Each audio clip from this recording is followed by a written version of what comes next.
Mark. This is Tanya speaking. My student number is 44. I'm a freshman at NCUE. Today, I'm going to read a speech given by Leana Wen. This speech is called, What Your Doctor Won't Disclose.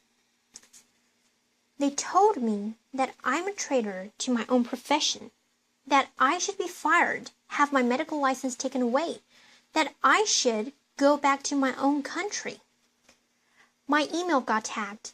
In a discussion forum for other doctors, someone took credit for Twitter bombing my account.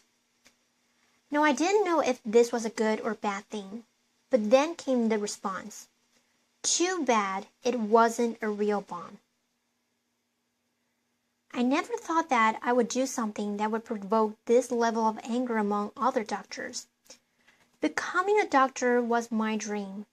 I grew up in China, and my earliest memories are of being rushed to the hospital because I had such bad asthma that I was there nearly every week. I had this one doctor, Dr. Sam, who always took care of me. She was about the same age as my mother. She had this wild curly hair, and she always wore these bright yellow flowery dresses. She was one of those doctors who, if you fell and you broke your arm, she would ask you why you weren't laughing, because it's your humerus. Get it? See, you'd grown. But she'd always make you feel better after having seen her. Well, we all have that childhood hero that we want to grow up to be just like, right? Well, I wanted to be just like Dr. Sam.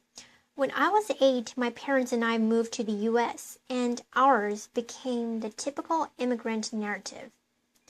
My parents cleaned hotel rooms and washed dishes and pumped gas so that I could pursue my dream. Well, eventually I learned enough English, and my parents were so happy the day that I got into medical school and took my oath of healing and service. But then one day everything changed. My mother called me to tell me that she wasn't feeling well. She had a cough that wouldn't go away. She was short of breath and tired. Well, I knew that my mother was someone who never complained about anything. For her to tell me that something was the matter, I knew something had to be really wrong. And it was. We found out that she had stage 4 breast cancer. Cancer that by then had spread to her lungs, her bones, and her brain. My mother was brave, though, and she had hope. She went through surgery and radiation and was on her 3rd round of chemotherapy when she lost her address book. She tried to look up her oncologist's phone number on the internet, and she found it. But she found something else, too. On several websites, he was listed as a highly paid speaker to a drug company, and in fact often spoke on behalf of the same chemo regimen that he had prescribed her. She caught me in panic, and I didn't know what to believe.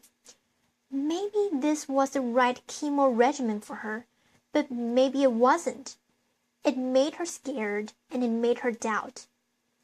When it comes to medicine, having that trust is a must, and when that trust is gone, then all that's left is fear.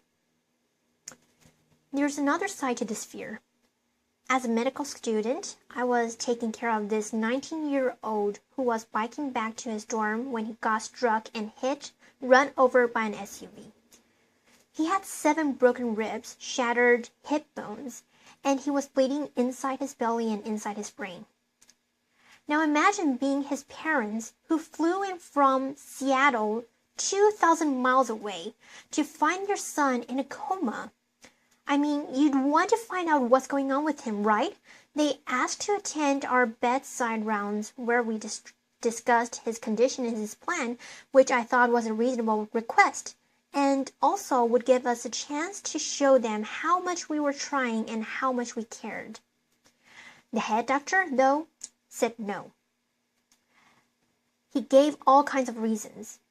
Maybe they'll get in the nurse's way. Maybe they'll stop students from asking questions. He even said, what if they see mistakes and sue us? What I saw behind every excuse was deep fear.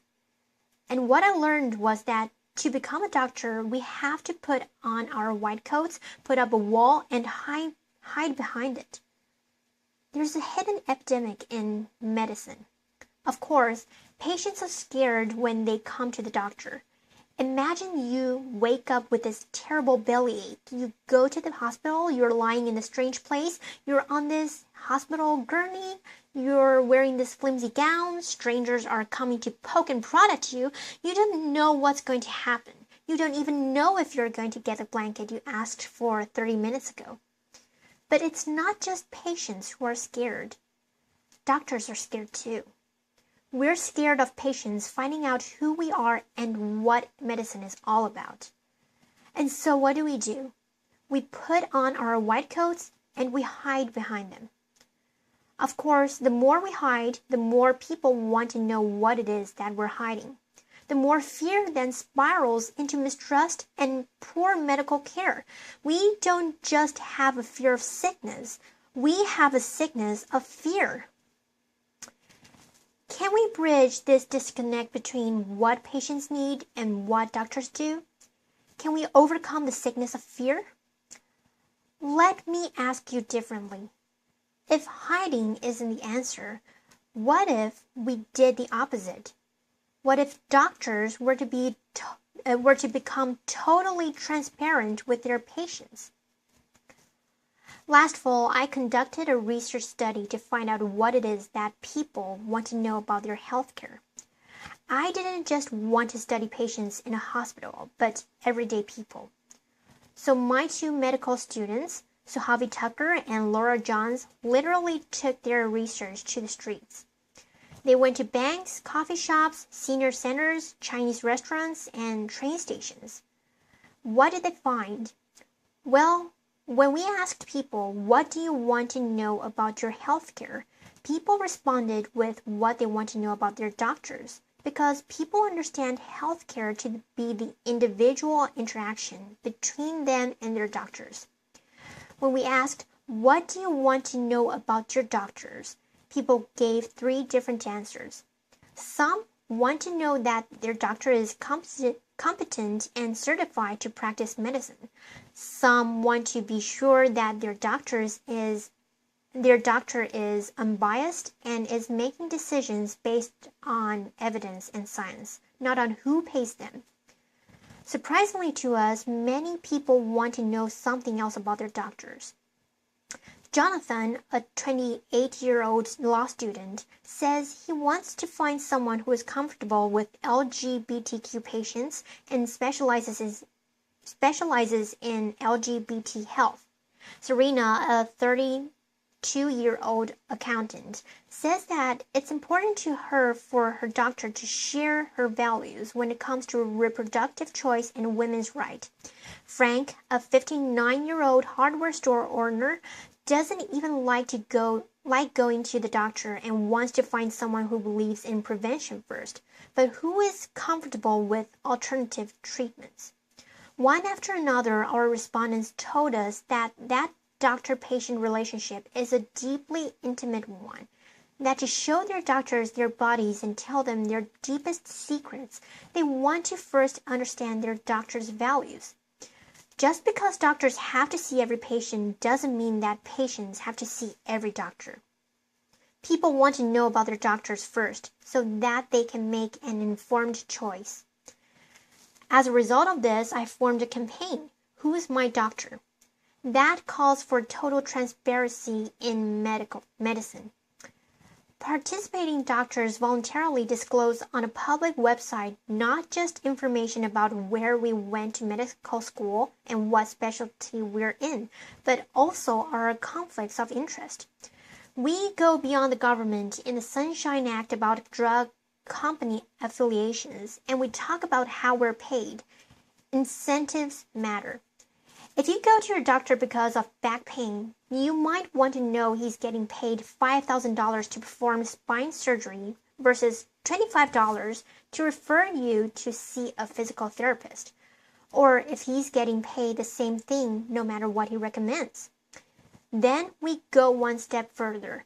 We add our values when it comes to women's health, LGBT health, alternative medicine, preventive health, and end-of-life decisions. We pledge to our patients that we are here to serve you, so you have a right to know who we are. We believe that transparency can be the cure for fear. I thought some doctors would sign on and others wouldn't, but I had no idea of the huge backlash that would ensue. Within 1 week of starting Who's My Doctor, Medscape's public forum and several online doctors' communities had thousands of posts about this topic. Here are a few. From a gastroenterologist in Portland, I devoted 12 years of my life to being a slave. I have loans and mortgages. I depend on lunches from drug companies to serve patients. Well, times may be hard for everyone, but try telling your patient making $35,000 a year to serve a family of 4 that you need a free lunch. From an orthopedic surgery in Charlotte, I find it an invasion of my privacy to disclose where my income comes from. My patients don't disclose their incomes to me. But your patient's sources of income don't affect your health. From a psychiatrist in New York City, pretty soon we will have to disclose whether we prefer cats to dogs, what model of car we drive, and what toilet paper we use. Well, how you feel about Toyotas or Cottonelle won't affect your patient's health. But your views on a woman's right to choose and preventive medicine and end-of-life decisions just might. And my favorite, from a Kansas City cardiologist. More government-mandated stuff? Dr. Wen needs to move back to her own country. Well, 2 pieces of good news. First of all, this is meant to be voluntary and not mandatory. And second of all, I'm American, and I'm already here. Laughter. Applause. Within a month, my employers were getting calls asking for me to be fired. I received mail at my undisclosed home address with threats to contact the medical board to sanction me. My friends and family urged me to quit this campaign. After the bomb threat, I was done. But then I heard from patients. Over social media, a tweet chat, which I learned what that was by then, generated 4.3 million impressions, and thousands of people wrote to encourage me to continue. They wrote with things like, if doctors are doing something they're that ashamed of, they shouldn't be doing it. Elected officials have to disclose campaign contributions. Lawyers have to disclose conflicts of interest. Why shouldn't doctors? And finally, many people wrote and said, let us patients decide what's important when we're choosing a doctor. In our initial trial, over 300 doctors have taken the Total Transparency Pledge. What a crazy new idea, right? But actually, this is not that new of a concept at all. Remember Dr. Sam, my doctor in China, with the goofy jokes and the wild hair? Well, she was my doctor. But she was also our neighbor who lived in the building across the street. I went to the same school as her daughter. My parents and I trusted her because we knew who she was and what she stood for. And she had no need to hide from us. Just 1 generation ago, this was the norm in the U.S. as well. You knew that your family doctor was the father of 2 teenage boys, that he quit smoking a few years ago, that he says he's a regular churchgoer, but you see him twice a year, once at Easter and once when his mother-in-law comes to town. You knew what he was about, and he had no need to hide from you. But the sickness of fear has taken over, and patients suffer the consequences. I know this firsthand. My mother fought her cancer for 8 years. She was a planner, and she thought a lot about how she wanted to live and how she wanted to die. Not only did she sign advance directives, she wrote a 12-page document about how she had suffered enough, how it is time for her to go. One day, when I was When I was a resident physician, I got a call to say that she was in the intensive care unit. By the time I got there, she was about to be intubated and put on a breathing machine. But this is not what she wants, I said, and we have documents. The ICU doctor looked at me in the eye, pointed at my then 16-year-old sister and said, "Do you remember when you were at that age? How would you have liked to grow up without your mother?" Her oncologist was there too and said, "This is your mother. Can you really face yourself for the rest of your life if you don't do everything for her?" I knew my mother so well. I understood what her directives meant so well, but I was a physician. That was the single hardest decision I ever made, to let her die in peace. And I carried those words of those doctors with me every single day. We can bridge the disconnect between what doctors do and what patients need. We can get there because we've been there before and we know that transparency gets us to that trust. Research has shown us that openness also helps doctors, that having open medical records, being willing to talk about medical errors will increase patient trust, improve health outcomes, and reduce malpractice.